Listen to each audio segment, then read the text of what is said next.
I'm so sure of my principles and my goodness and my honesty and my introspection and my soul-searching analysis, I can answer any question you've got to ask. And if you could see my goodness, then you would work on your goodness. This organization is built upon the dictatorship of the proletariat, and I am, goddammit, very much in control. Tired of you people draining me. I've lost 21 pounds in 2 weeks because of you assholes. Go ahead. I'm tired of it. I'm going to take to turning my judgment on you. I'm not much to do that. I usually take it upon myself. But if I turn my judgment for 5 seconds on you, they'll have to carry you tonight down to SCU. I can lay you on that floor, man. You don't know who you're dealing with. I will see you in the grave, many of you. In the physical, if you get me to operate on all dimensions, I'll wipe out some of you just like that. My name is Tim Stoen. I am here to say that if Donald Trump is re-elected president this November, he will, in office, inevitably encounter a major crisis, exposing publicly what such a crisis did privately in January 2021, that his narcissistically inflated ego as a very stable genius is nothing but a sham. Because of the ensuing unbearable criticism and his addiction to seeing himself as a winner, there is a realistic chance he will be compelled to retributively launch a nuclear strike. This will invite a nuclear counterstrike that justifiably extinguishes Americans for being part and parcel of a world unworthy of him.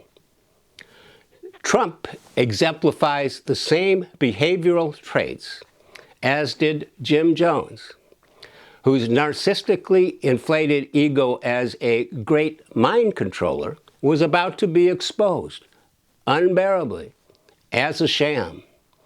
Because of his addiction to seeing himself as a winner, Jones retributively extinguished his own community of Jonestown in Guyana, South America, on November 18, 1978. He regarded his own people as part of a world unworthy of him. He orchestrated the deaths of 907 people by cyanide while guards wielding firearms lined them up. Jim Jones himself would die by a gunshot wound. I was Jim Jones's attorney in the United States. After Jones left for Guyana, I became his enemy in a child custody war.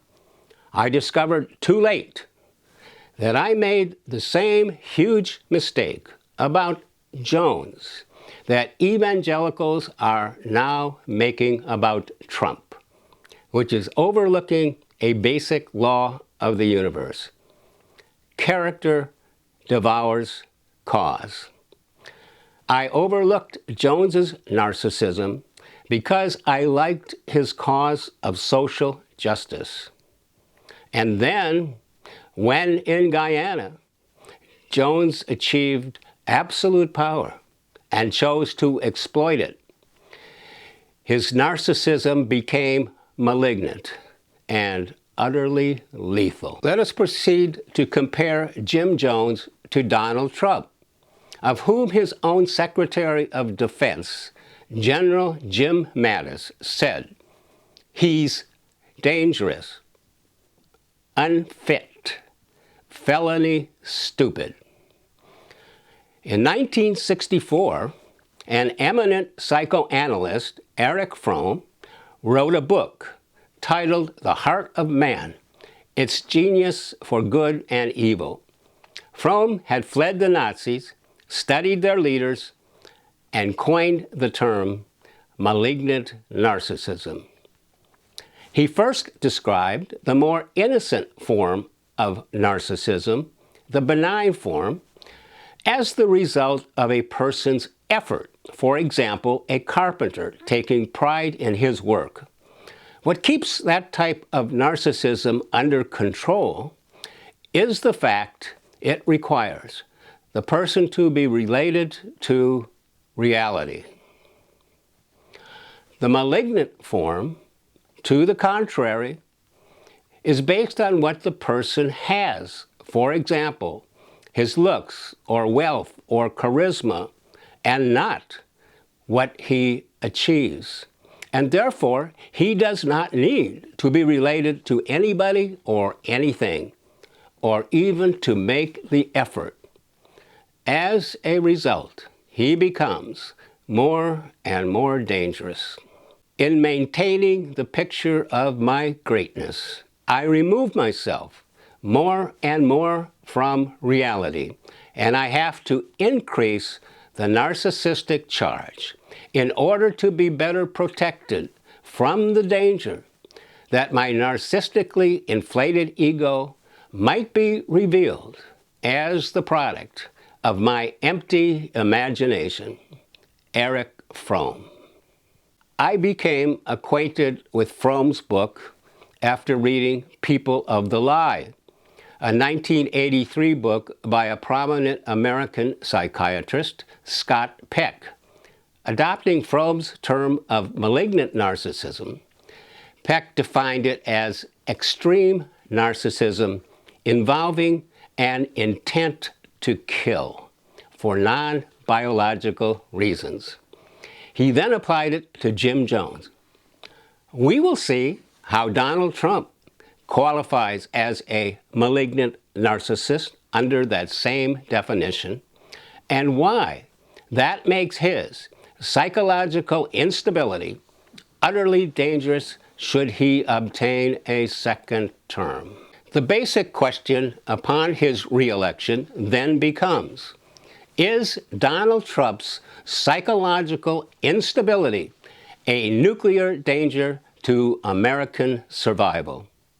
The best way to answer that question, in my opinion, is by considering 5 similarities, 5 parallel behavioral traits between the former president and Jim Jones.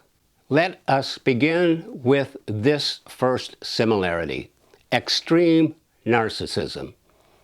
Donald Trump and Jim Jones share the extreme narcissism of a flawless self.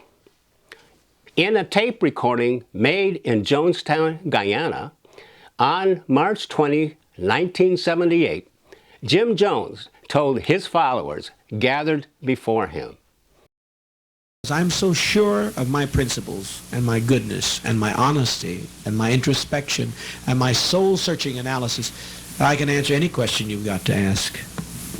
And if you could see my goodness, then you would work on your goodness. On September 12, 2015, Donald Trump made the following self-revelation. I think apologizing's a great thing, but you have to be wrong. I will absolutely apologize sometime in the hopefully distant future if I'm ever wrong. The danger vastly increased when we consider the second similarity, extinction power. Donald Trump, if reelected, will acquire, as did Jim Jones, extinction power. Extreme narcissists who acquire absolute power see themselves as gods, having no limit to their lust and power, and they become borderline insane. Erich Fromm. Jim Jones left the United States for Guyana on June 18, 1977. It was a way for him to obtain governing power not available to him as a private citizen in the United States. He got hundreds of United States citizens to follow him, to leave the land of their birth, their friends, their neighborhoods, and their families. He promised a place where seniors could grow old in a pristine nature environment. He promised a place for everyone to have the excitement of building a utopian community from scratch. This utopia was named Jonestown. By April 12, 1978, Jones had consolidated his dictatorial power. On that day, he threw in the face of his people what he had done. He told them that he had not only established a dictatorship, but was intent on exercising it. This organization is built upon the dictatorship of the proletariat, and I am, gee damn it, very much in control. Although Jones wrapped his language in ideological trappings, his only concern now was order. Order for self-aggrandizement.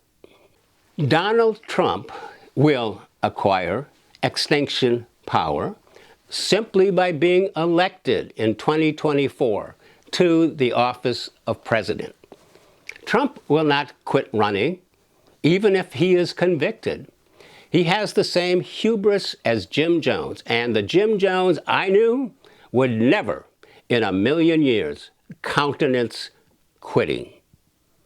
There would be one exception, however, and that will have a bearing on Donald Trump in his second term. As we will see, the exception occurred when Jim Jones came to experience existence-related agony. It was the time when he could take the world no longer. We now come to the third similarity: destruction of critics. Donald Trump and Jim Jones are narcissistically compelled to destroy their critics. As extreme narcissists who have acquired absolute power, they react with fury when criticized, because only the destruction of the critic can save them from the threat to their narcissistic security. Erich Fromm. Jim Jones put on record his intent to destroy a forthcoming critic. In mid-November 1978, acting at the request of relatives concerned about conditions in Jonestown, United States Congressman Leo Ryan traveled to Guyana to investigate Jim Jones's operation. Ryan was from San Mateo, California. In the weeks leading up to Ryan's arrival, Jones increasingly expressed his concerns about the visit, fearing that Ryan would return to Washington, D.C. and would denounce him. And on November 16, 1978, his agitation reached its peak. Projecting his own evil of pushing about people onto Ryan, Jones declared that the congressman deserved to be shot. I didn't come this far to be pushed about by someone from Birmingham or San Mateo. I want to shoot somebody in the ass like him so bad so long, I'm not passing this opportunity up. Donald Trump voices ominously a similar solution as to his critics, even when they are only in groups he considers antagonistic to him. In May 2020, the murder of George Floyd led to widespread demonstrations. It would later be revealed by a Wall Street Journal reporter what Trump had asked his military to do to the demonstrators. Trump's intent was to kill, which thus showed him to be a malignant narcissist. beat the fuck out of them, crack their skulls, just shoot them. In addition, Trump has floated the idea of executing former Joint Chiefs Chairman Mark Milley. Writing on his social media platform, Truth Social, this past September, the former president wrote that Milley's phone call to reassure China in the aftermath of the storming of the Capitol on January 6, 2021, was an act so egregious that in times gone by, the punishment would have been death. Trump capitalized each letter in the word death.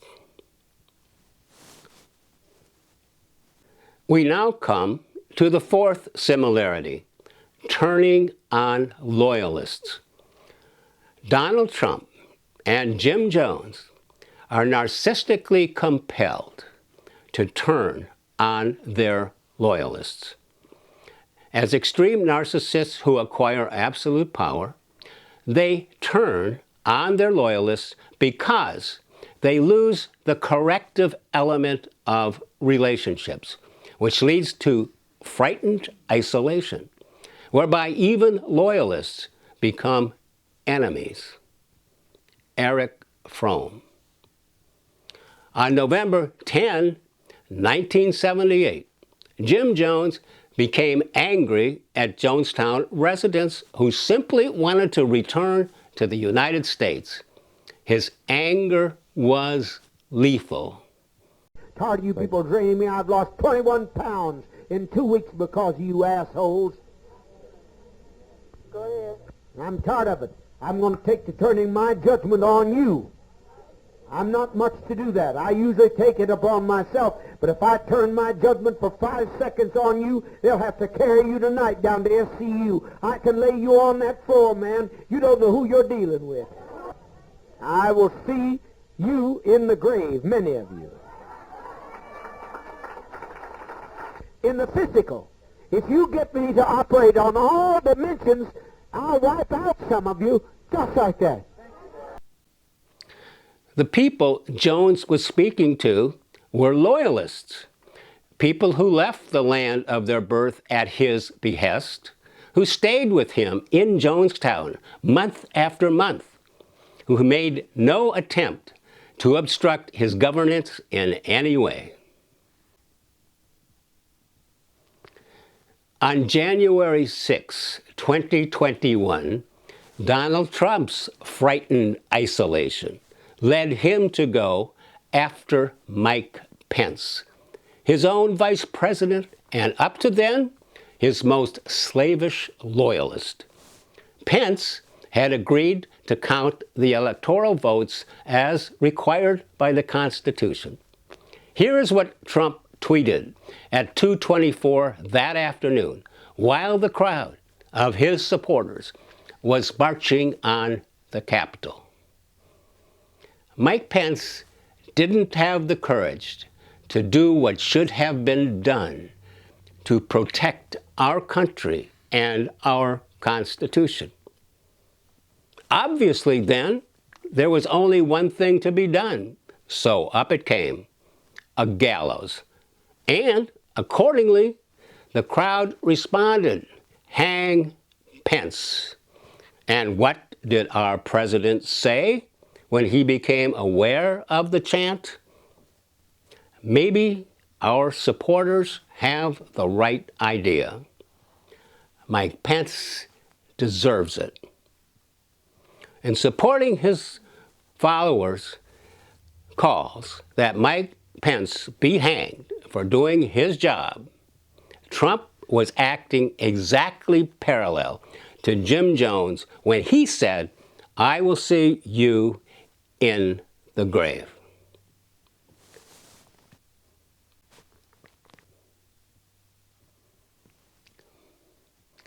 We now come to the fifth and final similarity, extinction precursors. Donald Trump, if reelected, will conceivably be narcissistically compelled to yield to the same 4 extinction precursors as did Jim Jones. Extreme narcissists who acquire absolute power yield to increased ruthlessness when their picture of greatness is threatened. Erich Fromm. As we will see, Jim Jones's need to maintain a picture of greatness set into operation 4 precursors to his utterly ruthless act of extinction and suicide. Fear, rage, agony, addiction to win. Let us first look at Jim Jones as to these precursors. Jim Jones's first precursor, fear of exposure, became a psychological reality in him some months prior to November 18, 1978. His fear was that his ego identity as a great mind controller, his picture of greatness, would someday be exposed to the world as a sham. The feared event was that his own people would abandon him. Jones conceived himself as having a charismatic hold over the individual personalities of his diverse group of followers. He had worked hard to earn those dependencies, staying up long hours to attend to people's needs and making them grateful. But for Jones, gratitude implied servitude. His ego slowly became inflated by the narcissistic belief he might be historically unique in his charismatic power of mind control. As a result, on those few occasions when followers defected from his organization, called People's Temple, during his years in the United States, Jones went ballistic. He acted as if he had been personally abandoned, as if he had been rejected at his core, in his very essence of being. Jones's picture of his greatness intensified after he moved to Guyana, and then proceeded to acquire life and death governance power, all of which caused him to remove himself more and more from reality. Then, when some of his followers in Guyana started to grumble, his unbearable fear of abandonment went into overdrive. This is what accounts for the savagery he would manifest on November 10, 1978, towards some people wanting to leave. I'll wipe out some of you just like that. So, Jones proceeded to engage in dramatic contingency planning, what Fromm might call increased narcissistic charge planning, to protect himself from the expected contingency that some of his people would abandon him for the United States. The only possible solution for stopping this would be what it turned out to be: mass murder. Jones acquired both cyanide and firearms in the months leading up to November 1978. He got the cyanide into Jonestown by lying to the Guyanese government that it was for the purpose of mining and refining gold. He got the guns in by smuggling them in crates, delivering agricultural supplies. One of the guns would be reserved for himself. he also did something very clever. Even as the deaths were about to proceed, on November 18, 1978, Jones recorded what is known as the death tape. In so doing, he tried to make future listeners and the media conclude that his people actually committed suicide at his request. This would allow him to preserve the fiction of his ability at mind control, and even better, make him possibly go down in history as the greatest mind controller of all time. As a result, nowhere on that death tape would a person gain evidence of the truth. That guards with guns would be lining the people up for the mass murder, and that nobody was to pass through alive. Finally, Jones's own suicide would have to be part and parcel of his community extinction planning, for he did not care to live without dependencies, and he knew that no sovereign government, including Guyana, was going to look lightly on mass murder. It is, of course, one thing to make a terrifying plan for a contingency, but it is a wholly different thing to carry it out. Carrying it out would depend, as it turned out to be on November 18, 1978, on three circumstances, three additional precursors coalescing at the moment of truth. Let us now consider Jones as to the second precursor, rage. Prior to November 18, as we have seen, Jim Jones had planned to kill visiting Congressman Leo Ryan. He knew that some of his people had wanted to leave, and he was angry with Ryan for coming to provide an escape for them. So, on November 18, as that fear manifested itself, and people actually left with Ryan for the airstrip, Jones expressed his rage to the point of violence. You can't take off with people's children without expecting a violent reaction. As for Jones's relationship to the third precursor, agony, there is no need to speculate, for Jim Jones used that very word on the death tape. Please, for God's sakes, let's get on with it. We've lived as no other people have lived and loved. We've had as much of this world as you're going to get. Let's just be done with it. Let's be done with the agony of it. Finally, we have Jim Jones's own words as to the fourth precursor, addiction to win. His death tape words reflect in no uncertain terms that his death-dealing conduct was related to an underlying addiction to win. Even as the death scene events were unfolding before his eyes, Jones pulled into a single quote his sense of greatness and his characterization of extinction and suicide as an altogether win. First, he maintained a picture of greatness by referring to himself as a prophet.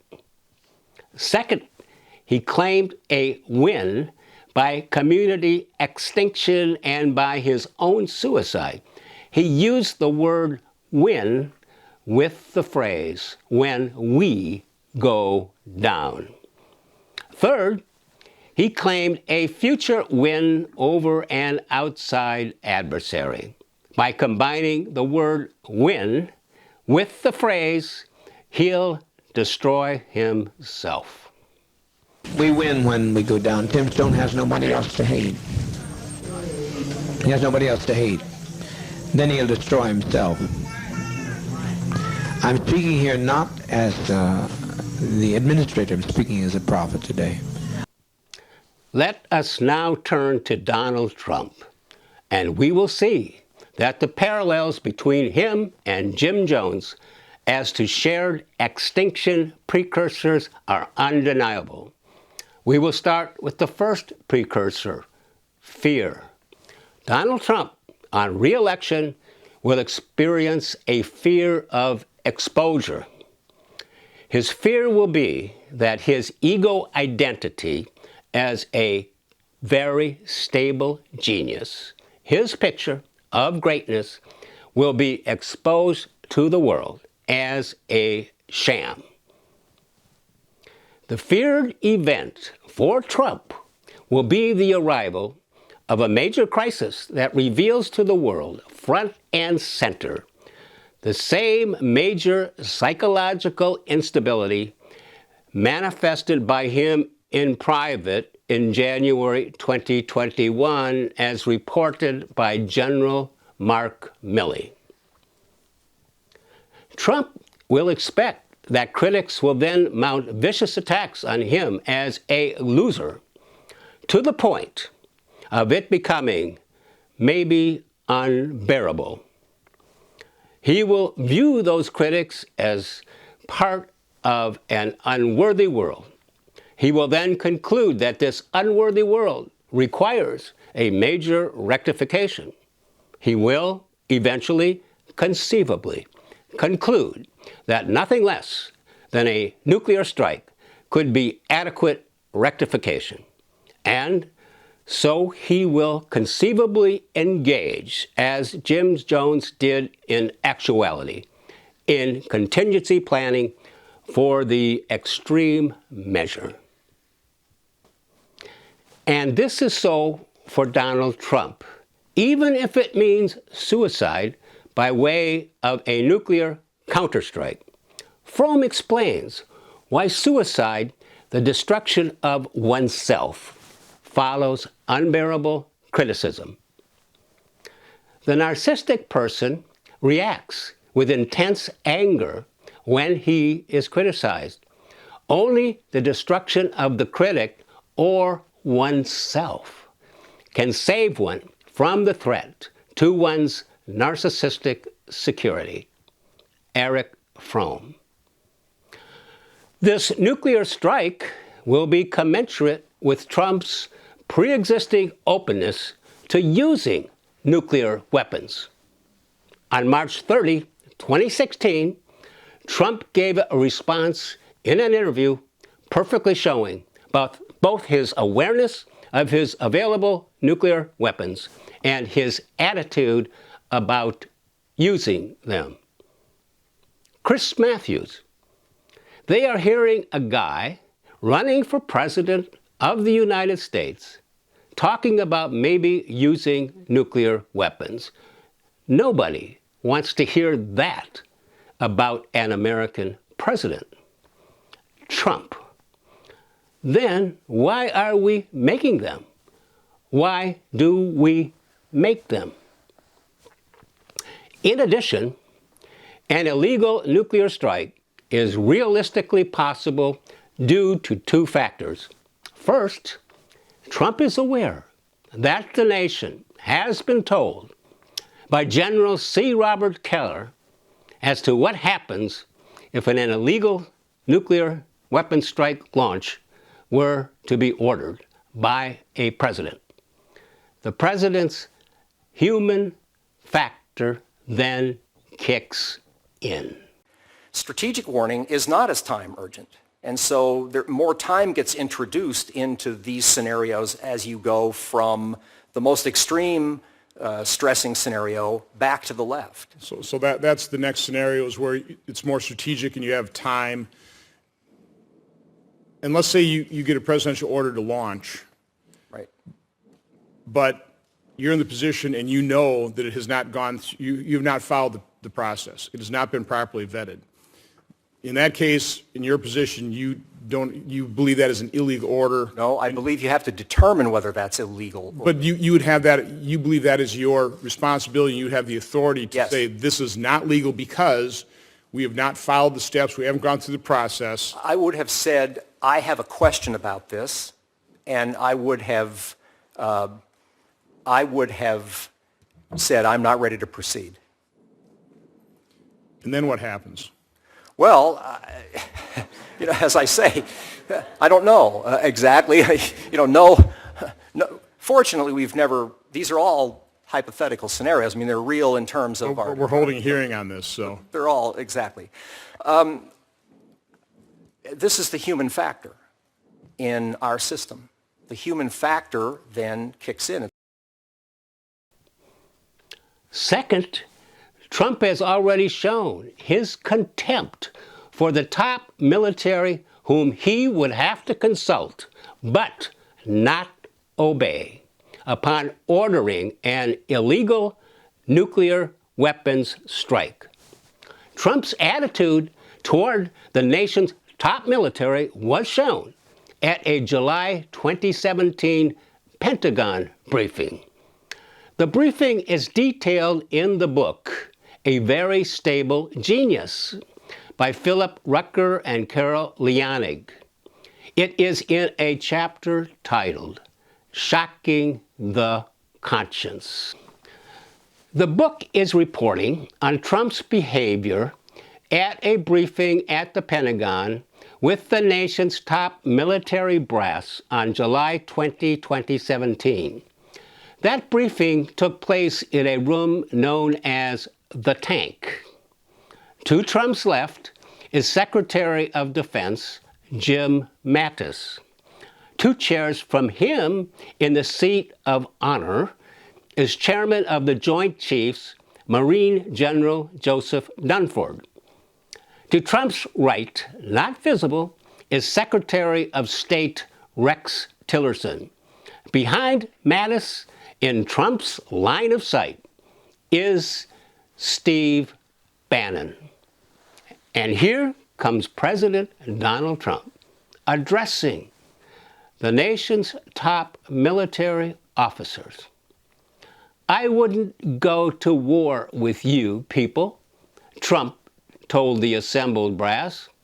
Addressing the room, the commander-in-chief barked, "You're a bunch of dopes and babies."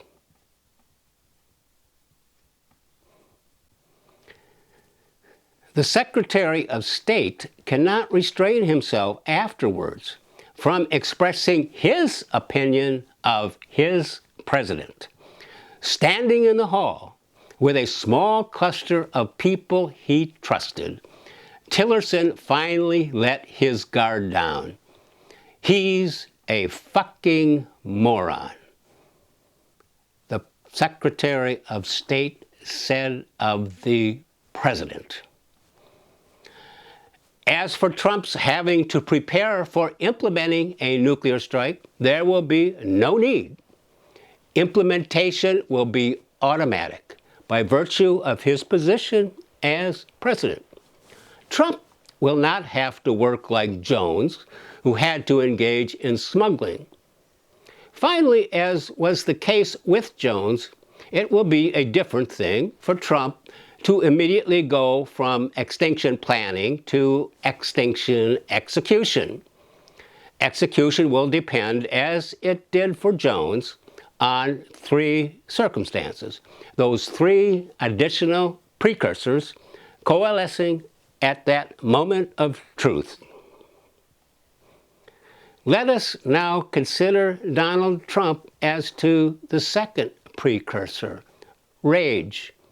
He has shown his susceptibility to rage on countless occasions.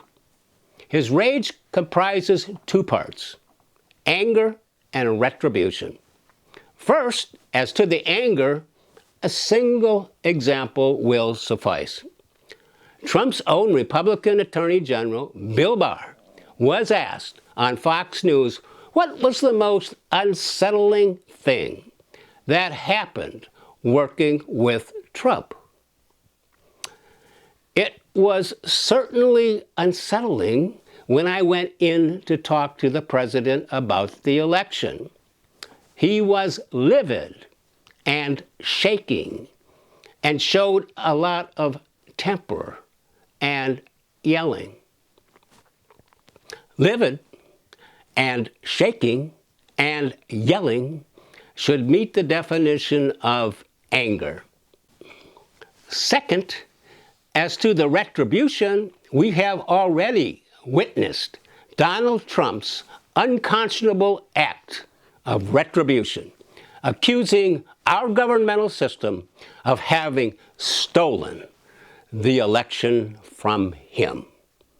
It's hard to think of a word more retributively damaging to the average citizen's faith in democracy than to hear the accusatory word stolen coming from the lips of its president.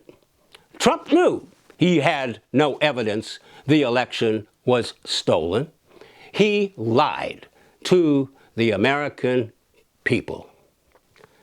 Further, Trump's retribution consciousness remains active to this day. Speaking to the Conservative Political Action Conference on March 3, 2023, even before any federal indictment, Trump declared, "I am your retribution." This retribution consciousness will make Trump far more dangerous than in his first term. He was then on defense with the Mueller investigation, the first impeachment, and COVID. And he had not experienced the world viewing him as a loser. He will have no such constraints in a second term. Let us now consider Trump as to the third extinction precursor, agony. Trump has already shown his susceptibility in dramatic form. He was not able to hide his agony from General Mark Milley, who was chairman of the Joint Chiefs of Staff. Milley witnessed psychotic developments in his commander-in-chief and reported what he had witnessed to authors Bob Woodward and Robert Costa, who wrote of it in their book, Peril.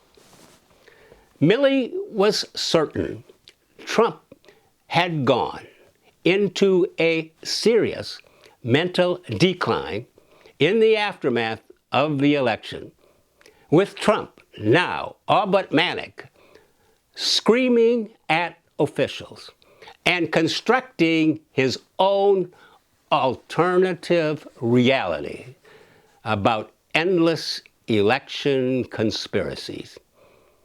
These officials that Milley speaks of are the same officials needed to implement Trump's oath to faithfully execute the office of president.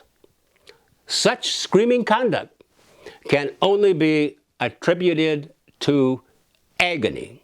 Any reasonable person witnessing Trump's numerous "I've been robbed" reaction to Biden's win would have to conclude that Trump's agony was not superficial agony, like losing a golf game. This was agony hitting Trump at his existence core as a loser. Finally, and possibly of greatest importance, is the fourth precursor, an addiction to win. Trump has repeatedly shown an addiction to win. The practical issue then becomes whether Trump has a need to win that is so extreme as to make it conceivable it will compel him to execute contingency planning for a nuclear strike. On this point, let us never become weary in addressing the sobering fact of what happened in January 2021. For the first time, in United States history, a president tried to stop the peaceful transfer of power. He initiated a constitutional crisis for one reason only. That reason was to win.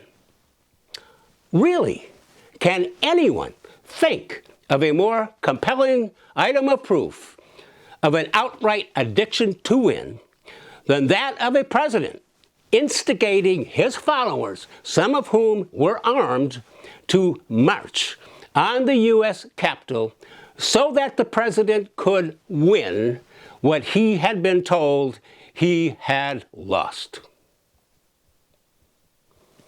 In sum, the immediate question before us becomes whether Trump's need to win is so extreme that he would be compelled in a future encounter with existential agony to increase the narcissistic charge.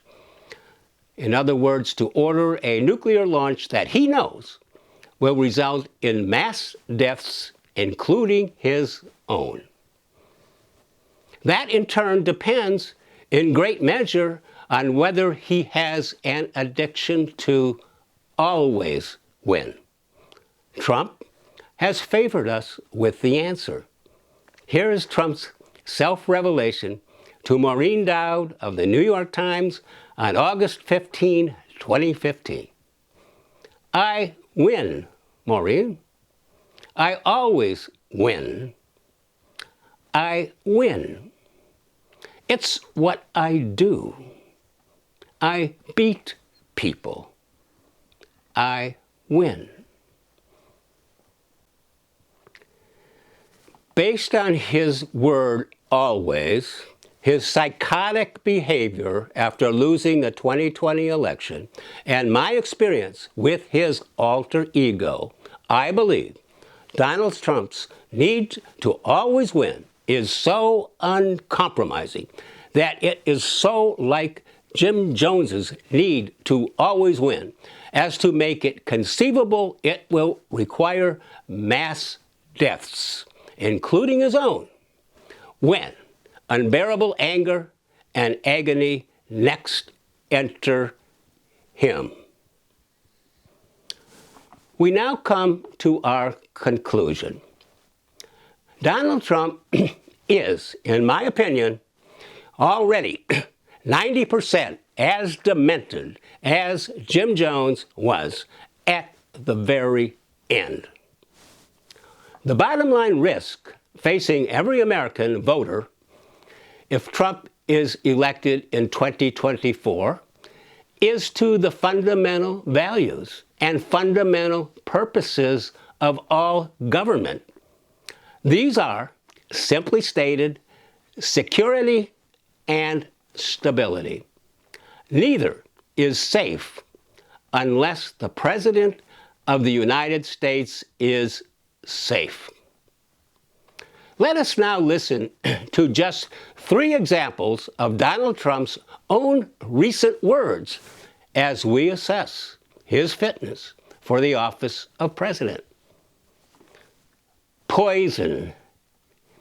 They're poisoning the blood of our country, said Trump on December 16, 2023, referring to immigrants in language used by Hitler about German blood being poisoned by Jews. Vermin. We will root out those that live like vermin, said Trump on November 12, 2023, regarding his political enemies in language echoing Hitler and Mussolini. Dictator. Referring to Fox News columnist Sean Hannity, Trump states on December 5, 2023, he says, "You're not going to be a dictator, are you?" I said, "No, no, no," other than day one.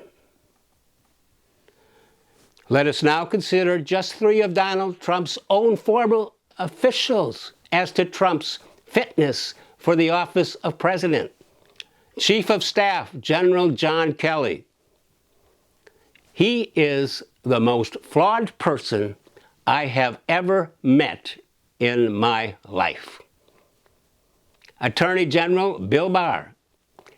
He is a consummate narcissist. He's a very petty individual who will always put his interests ahead of the country's.